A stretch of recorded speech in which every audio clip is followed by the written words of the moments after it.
berdiri sesosok bayangan putih yang tinggi menjulang. Sosok itu terbungkus kain kafan yang kotor, penuh noda tanah kering.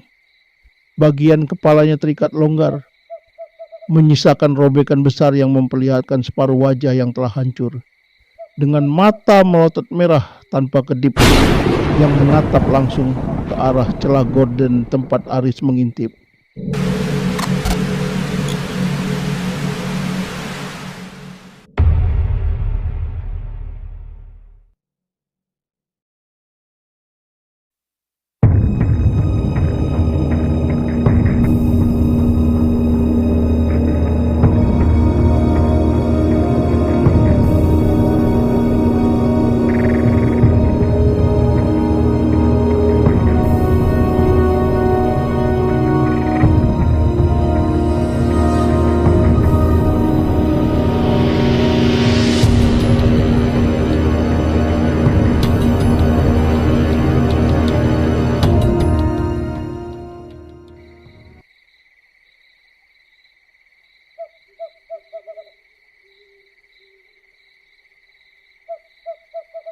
Malam membeku di atas desa Karanggandu. Angin tenggara bertiup membawa aroma tanah basah dan sisa-sisa pembakaran kemenyan yang samar. Di ujung desa, di sebuah pemakaman tua yang dinaungi pohon Kamboja berusia ratusan tahun, sunyi mendadak pecah oleh suara gesekan sekop yang menghantam tanah gembur. Aris menyeka keringat dingin yang mengucur di dahinya, membasahi kaos hitamnya yang sudah berlumur lumpur. Napasnya memburu, memutus keheningan malam yang mencekam. Di sampingnya, berkubang dalam lubang galian sedalam 1 meter, ada tumpukan tanah yang masih segar. Itu adalah makam Mira, seorang gadis perawan yang baru saja meninggal pada hari Selasa Kliwon akibat kecelakaan misterius. "Cepat, Riz, sebelum patroli warga lewat," bisik gontai sebuah suara dari kegelapan. Itu adalah Hendra, sahabat sekaligus orang yang menjerumuskan Aris ke dalam kegilaan ini. Tangan Aris gemetar saat ujung sekopnya membentur papan penutup keranda. Kayu yang beradu terdengar seperti dentang lonceng kematian di telinganya. Dengan sisa-sisa keberanian yang terkikis rasa putus asa akibat lilitan utang rentenir, Aris berlutut. Ia menyingkirkan papan-papan kayu itu satu persatu menggunakan tangan kosong, mengabaikan serpihan kayu yang menusuk kulit jarinya. Di dalam sana terbujur kaku sesosok tubuh yang dibungkus kain kafan putih bersih. Kontras sekali dengan kegelapan malam. Bau kapur barus menyeruak, bercampur dengan aroma anyir yang samar. "Ingat, Riz, hanya tali pocong bagian kepala. Jangan sampai kamu menyentuh simpul lainnya, dan jangan sekali-kali menengok ke belakang setelah kamu berhasil memotongnya," bisik dukun pelariannya, Kisuro, yang terngiang kembali di kepala Aris. Menggunakan gigi dan pisau lipat kecil yang berkarat, Aris mulai mengiris tali pengikat kafan di atas kepala jenazah Mira. Kain putih itu sedikit robek. Pada detik ketika simpul itu terlepas, angin mati mendadak. Suara jangkrik berhenti total. Keheningan yang tidak wajar menyelimuti seluruh pemakaman. Aris berhasil. Kain kafan bagian wajah sedikit terbuka, menyingkap sekilas wajah pucat Mira dengan mata yang sedang terbuka, seolah menatap langsung ke dalam denyut nadi Aris. Dengan tangan bergetar, Aris memasukkan tali pocong yang masih menyisakan bau tanah itu ke dalam kantong celananya. "Sudah, ayo lari!" seru Aris dengan suara tercekat. Mereka tidak menyadari saat mereka memanjat keluar dari lubang makam dan membiarkan jenazah itu terbuka tanpa penutup sempurna. Tanah di sekitar makam perlahan mulai bergetar halus. Sesuatu yang seharusnya tertidur kini telah dipaksa terjaga. Rumah Aris terletak di pinggiran desa, terisolasi dari tetangga lainnya. Di dalam kamar utama yang remang-remang, hanya diterangi sebatang lilin merah. Aris dan Hendra duduk bersila. Di depan mereka, di atas nampan kuningan, terhampar tali pocong hasil jarahan beberapa jam lalu. Dikelilingi oleh bunga mawar merah yang mulai layu, dan segelas darah ayam cemani.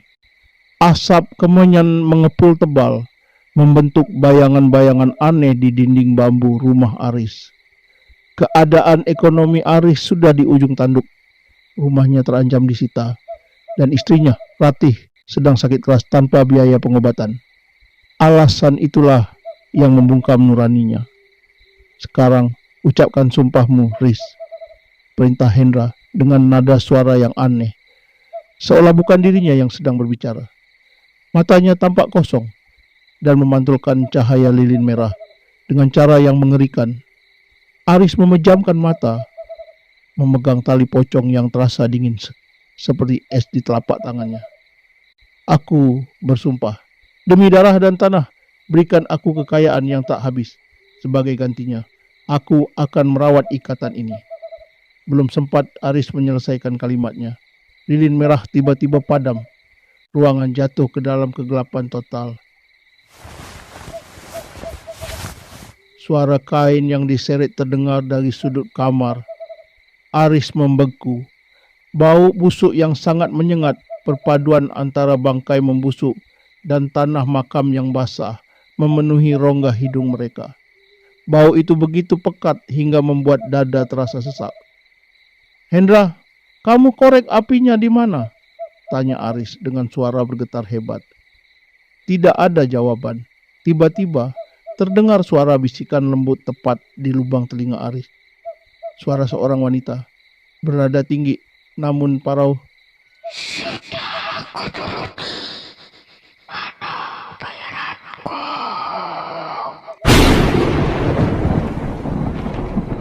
Aris berteriak histeris, meraba-raba lantai mencari korek api. Begitu pemantik dinyalakan, lilin kembali menyala. Hendra masih duduk di depannya, namun dari hidung dan telinga Hendra mengalir darah segar yang kental. Hendra tersenyum lebar, senyuman yang terlalu lebar untuk ukuran manusia normal, sebelum akhirnya pingsan tak sadarkan diri. Di atas nampan, tali pocong itu kini telah menghitam, melepaskan aura pekat yang mengikat jiwa Aris untuk selamanya. 3 minggu berlalu, kehidupan Aris berubah drastis. Secara ajaib, usaha dagang kainnya yang semula bangkrut mendadak ramai luar biasa. Uang mengalir seperti air bah. Ia mampu melunasi semua utang, merenovasi rumahnya menjadi yang paling megah di desa, bahkan menyembuhkan penyakit istrinya melalui pengobatan dokter spesialis terbaik di kota. Namun, setiap kekayaan dari kegelapan selalu menuntut harga diri yang mahal. Kesuksesan Aris diikuti oleh teror yang mulai mengikis kewarasannya. Semua bermula setiap jam menunjukkan pukul 2.14 dini, hari waktu tepat di mana Aris memotong tali pocong Mirah. Suara ketukan di pintu depan terdengar lambat namun ritmis. Bukan ketukan tangan manusia, melainkan suara benturan yang tumpul, seolah sesuatu yang keras dan dibungkus kain sedang dihantamkan ke kayu pintu. Ratih, istri Aris, terbangun dengan wajah pucat. Kang, ada tamu jam segini. Ketukannya aneh sekali, rasanya sampai ke dada. Jangan dibuka, Ratih, tidur lagi. Bentak Aris dengan nada panik yang tak bisa disembunyikan. Aris berjalan mengendap-endap menuju ruang tamu. Ia mengintip melalui celah gorden jendela. Di luar rumah, di bawah temaram lampu teras yang berkedip-kedip, berdiri sesosok bayangan putih yang tinggi menjulang. Sosok itu terbungkus kain kafan yang kotor, penuh noda tanah kering. Bagian kepalanya terikat longgar. menyisakan robekan besar yang memperlihatkan separuh wajah yang telah hancur. Dengan mata melotot merah tanpa kedip yang menatap langsung ke arah celah gorden tempat Aris mengintip. Sosok itu tidak memiliki tangan yang bebas. Ketukan di pintu tadi berasal dari kepala sosok itu sendiri yang dihantamkan ke daun pintu. Setiap benturan membuat dinding rumah Aris bergetar. Ketakutan luar biasa mencengkram Aris. Ia berlari ke kamarnya, membuka laci rahasia tempat ia menyimpan tali pocong itu di dalam kotak kayu bertua. Ketika kotak dibuka, tali pocong itu tampak bergerak-gerak sendiri seperti cacing, mengeluarkan lendir hitam yang berbau busuk. Di saat yang sama, suara tawa melengking seorang wanita terdengar menggema di seluruh sudut atap rumahnya. Teror tidak lagi terbatas pada malam hari. Memasuki bulan kedua, kemegahan rumah baru Aris mulai memancarkan kebusukan. Para pembantu rumah tangganya satu persatu mengundurkan diri karena tidak tahan dengan bau bangkai yang menyengat di dalam rumah, walau seluruh ruangan telah dibersihkan dan disemprot wangian mahal. "Kang, bau apa ini sebenarnya? Rasanya bau ini keluar dari balik tembok kamar kita," keluh Ratih yang mulai sering batuk-batuk darah. Kesehatannya kembali merosot tajam secara misterius. Wajahnya yang dulu cantik kini perlahan mengering. Kulitnya berkerut dan tampak keabu-abuan seperti mayat. Aris tahu persis apa yang terjadi. Pesugihan tali pocong ini menuntut makan. Makhluk yang terikat dengan tali itu mulai mengisap energi kehidupan dari orang-orang di sekitar Aris. Sore itu, Hendra datang ke rumah Aris dengan kondisi yang memprihatinkan. Tubuhnya kurus kering, matanya cekung, dan ia terus-menerus gemetar. "Riz, kita harus mengembalikan tali itu. Mirah, dia tidak melepaskan aku. Dia selalu berdiri di ujung tempat tidurku setiap malam, meminta kepalanya diikat kembali," bisik Hendra dengan suara parau penuh keputusasaan. Dia bilang, "Kalau kita tidak mengembalikannya sebelum malam Jumat Kliwon besok, dia yang akan mengambil tali pusar kita sebagai gantinya." "Tidak bisa, Hen. Kalau dikembalikan, semua kekayaanku akan hilang. Aku akan miskin lagi dan Ratih pasti mati karena tidak ada biaya pengobatan," bantah Aris. Matanya menyala oleh keserakahan dan ketakutan yang bercampur menjadi satu. Hendra mencengkeram kerah baju Aris. "Kamu tidak paham, Riz. Sifat pesugihan ini tidak cuma meminta harta kita kembali, tapi dia meminta nyawa sebagai denda. Nyawa yang paling dekat denganmu." Malam itu, setelah Hendra pulang, Aris tidak bisa tidur. Bau busuk di balik dinding kamarnya semakin menguat.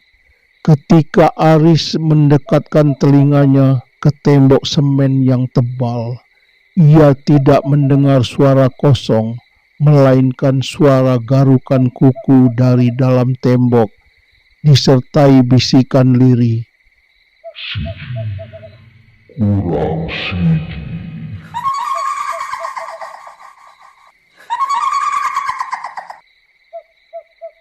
Malam Jumat Kliwon tiba. Suasana desa Karanggandu mencekam karena hujan badai yang turun tanpa henti sejak sore. Listrik padam total menyelimuti rumah mewah Aris dalam kegelapan yang pekat. Aris duduk di ruang tengah dengan sebuah senapan angin di tangannya, berjaga-jaga dalam kepanikan yang luar biasa. Tiba-tiba gawai miliknya berdering. Sebuah panggilan dari nomor Hendra. Dengan tangan gemetar, Aris mengangkatnya. "Hendra, kamu di mana?" Bukan suara Hendra yang terdengar, melainkan suara napas yang berat dan basah, disusul suara hantaman keras yang berulang-ulang dari seberang telepon.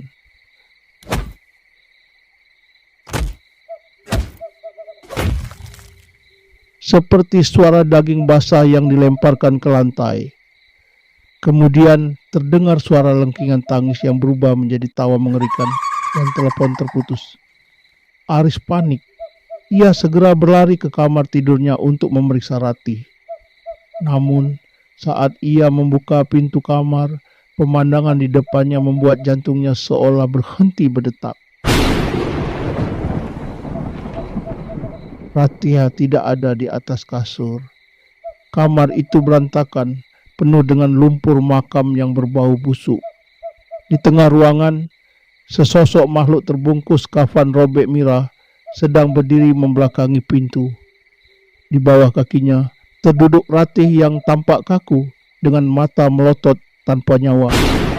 Makhluk itu perlahan memutar kepalanya 180 derajat ke belakang menghadap Aris. Wajahnya yang hancur kini dipenuhi belatung yang menggeliat. Di sela-sela giginya yang menghitam, makhluk itu menjulurkan lidahnya yang panjang, membawa sepotong kain kafan yang berlumuran darah segar. Indra sudah ku ambil, sekarang giliran istrimu dan kamu. Desis makhluk itu dengan suara yang menggetarkan fondasi rumah. Aris melepaskan tembakan senapan anginnya, namun peluru itu menembus kain kafan tanpa memberi efek apapun.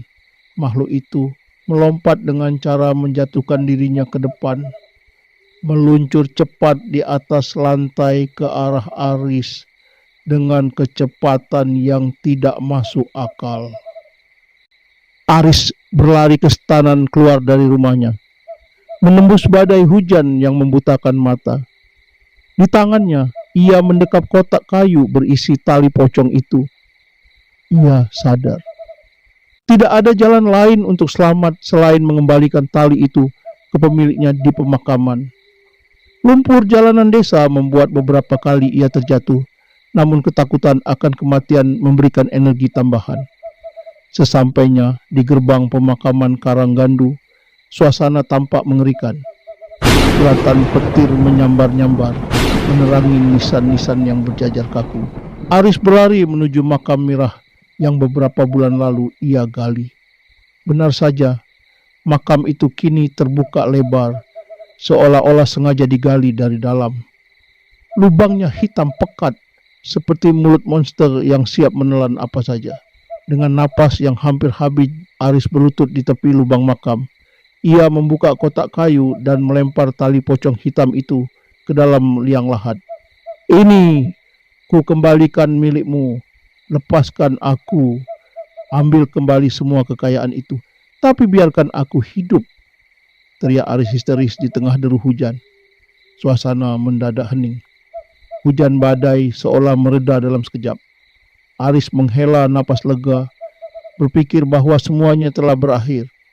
Ia terduduk lemas di atas tanah lumpur, mencoba menenangkan jantungnya yang berdegup kencang.